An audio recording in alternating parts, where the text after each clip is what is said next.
Pemirsa, Anda kembali di Betrosian dan masih terhubung bersama kami, pakar hukum pidana Yenti Garnasi. Bu Yenti, masih tergabung bersama Mega? kami ya? Iya. Baik, Bu Yenti, untuk vonis banding Harvey Muiz maksimal 20 tahun penjara. Tepat nggak hukuman ini, Bu Yenti? Oh, sangat tepat, Mbak. Ya, kita apresiasi dengan hakim sangat tepat ya. Sangat tepat dan ini juga tidak maksimal sebetulnya. Karena apa? Dari korupsinya saja dia sebetulnya ancamannya 20 tahun dan dari TPPU juga 20 tahun. Tapi karena memang kita tidak punya pidana lebih dari 20 tahun ya untuk angka, tapi kita punya pidana seumur hidup dan mati ya. Ya, kalau angka ya itu paling tinggi 20 tahun itu. Sangat tepat dan kita apresiasi pada hakim bahwa masyarakat, ya pengamat media juga tahu kok masa pidananya hanya 6,5 tahun gitu ya. Ini juga saya sampaikan bukan berarti saya menginginkan bahwa hakim-hakim harus terpengaruh oleh suara-suara masyarakat, bukan. Tapi memang ini dirasakan oleh masyarakat ya. Bahkan Presiden pun mengatakan ada angka 50 tahun karena Presiden melihat di sebagian besar negara kan memang bisa memidana kumulatif bahkan 100 tahun. Tapi artinya gini, Presiden itu menginginkan bahwa pidananya tuh yang maksimal gitu ya. Kalau kita nggak punya 50 tahun, di atas 20 tahun ya yang paling tinggi lah gitu. Jadi ini sudah sangat tepat ya. Termasuk hakim juga memutuskan di atas tuntutan ya, dikatakan ultra petita gitu ya. Nah, tinggal kita permasalahkan nih sebetulnya. Kenapa jaksa menuntutnya hanya 12 tahun gitu.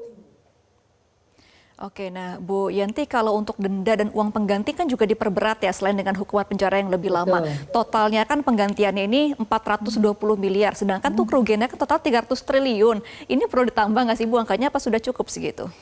Jadi gini kan, 300 triliun itu kan pelakunya ini kan banyak ya.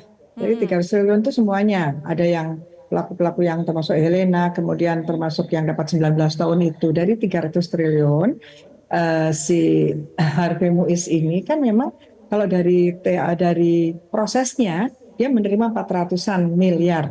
Tapi kan Iya. aneh, kalau uang pengganti itu ya semuanya dikembalikan, dikurangkan dengan yang sudah disita itu berapa. Nah, denda itu terserah sesuai dengan aturan undang-undang gitu.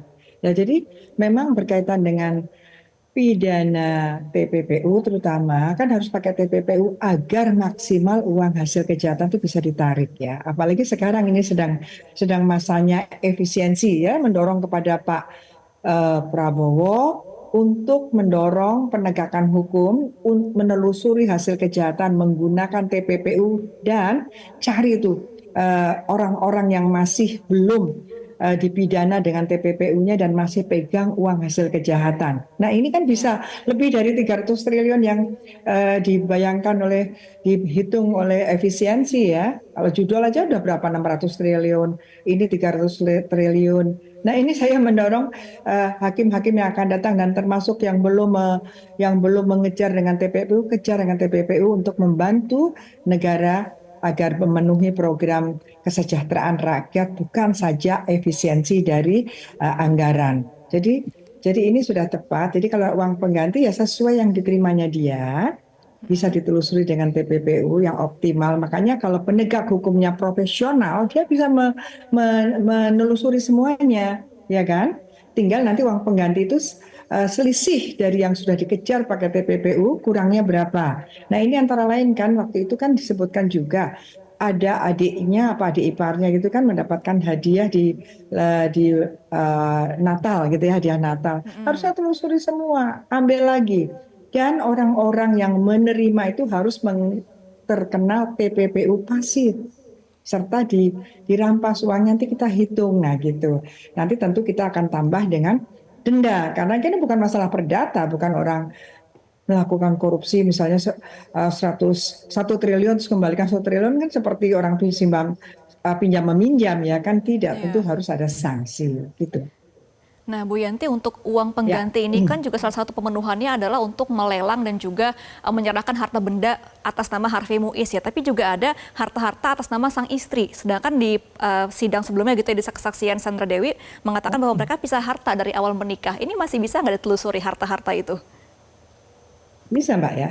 Eh, Pisah harta itu kan tentang pisah harta sebelum menikah itu kan. Sebelum menikah dia bawa segini namanya nanti harta gono gini, harta bawaan gitu. Tetapi dalam suatu perkawinan kan itu sudah dalam satu perkawinan dan kemudian terjadi kejahatan dan ada aliran dana dari suaminya, misalnya bisa ditelusuri ada aliran dana dari suaminya yang nyata-nyata itu adalah hasil korupsi timah, ya itu nggak boleh lah, ya kan? Masa untuk ya untuk Sandra Dewi maupun dia masukkan sebagai kasnya dia misalnya karena dia terpisah bukan berarti terus dia boleh juga. Jangankan istri kepada orang lain saja yang nyata-nyata pisah harta banget kan kalau orang lain itu asal dia ikut menerima aliran dana dari hasil korupsi dia kena TPPU pasal 5. Nah ini yang harus kita dorong kepada penegak hukum Indonesia itu masih sangat minim untuk menelusuri sampai mengenakan TPPU pasif ya. Mohon Ya. kiranya diingat tuh para penegak hukum mulai dari penyidik, penuntut umum dan hakim kita dulu pernah sangat sangat sukses ya mengejar harta kekayaan suaminya Malindadi. Nah, kenapa kok sekarang seperti ini dulu juga Presiden PKS juga TPPU-nya bagus ya, bisa sampai aktif dan pasif. Kenapa sekarang seperti ini? Ada apa gitu ya? Dengan kondisi seperti ini ya, kemarin cara Ricard dan kemudian banyak sekali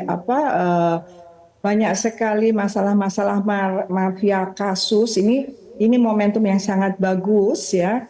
Kita juga bagaimana pejabat dulunya pejabat ya sekarang mantan pejabat MA sampai menerima gratifikasi mulai 2012 sampai dengan kemarin terungkap ya. Itu artinya Ya. apa?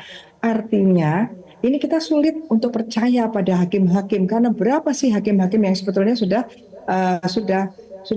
apa ya sudah terkooptasi sudah tercemar ya dengan perilaku-perilaku seperti Zarok Rikar ini kepada mereka. Nah, jadi ini Ya. menimbulkan ketidakpercayaan masyarakat pada hakim. Nah, sekarang ketika hakim menunjukkan betapa dia berani ulta petita ya di atas tuntutan sepanjang masih di dalam pasal, ancaman pasal itu boleh dan ini oke sekali gitu ya. Nah, ini kita harus berikan apresiasi karena memang masyarakat sedang benar-benar ya paling tidak saya masyarakat sedang benar-benar kehilangan kepercayaan kepada Mahkamah Agung kepada para hakim karena Ya. bagaimana banyak sekali yang tajam ke bawah tumpul ke atas bagaimana ini juga bagus ya tidak ada yang meringankan selama ini kan juga aneh-aneh saja meringankannya misalnya menteri yang meringankan adalah karena sudah berprestasi yang nggak berprestasi yang namanya menteri ya harus berprestasi dan itu tidak perlu ya memang harus bekerja dengan prestasi dan tidak perlu diprestasikan Baik. diungkapkan dengan mengurangi hukuman karena dia berprestasi yang nggak perlu karena apa mereka Baik. sudah digaji oleh negara dapat fasilitas luar biasa yang ada kalau itu pejabat negara melakukan korupsi harusnya mindset hakim itu memperberat tidak ada peringanan. Nah ini Iya. juga Nah, kan kaitannya berbicara dengan mengenai kepercayaan PP terhadap hakim Timah. nih ya, Bu Yenti. Ini kan Ya hakim Mbak. yang dari Tipikor ini kan memutuskan vonis rendah dibandingkan JPU sebelumnya, bahkan 6,5 tahun. Ini perlu ditelusuri lebih lanjut nggak, Bu, mengenai peran dari hakim? Saya pikir perlu dieksaminasi ya kita masyarakat ya minimal saya dan teman-teman itu kan kita memang harus berpikir terus ya mengawal ini ya. Markus itu pada umumnya seperti itu. Ada putusan ringan tuh udah di setting up dari awal ya dari awal penyidikan kemudian nanti tidak mungkin hanya pesan sama hakim saja misalnya yang kemarin-kemarin pasti dari awal penyidikan itu dilihat adakah udah tercemar dengan apa ya dengan moral-moral yang tidak baik itu ya kemudian nanti di set juga jaksanya supaya tidak maksimum sehingga hakimnya juga kelihatannya tidak terlalu jatuh gitu siapa tahu seperti ini ya karena gini kalau mereka yang melakukan kejahatan itu membangun satu modus ya kita juga harus membangun suatu pemikiran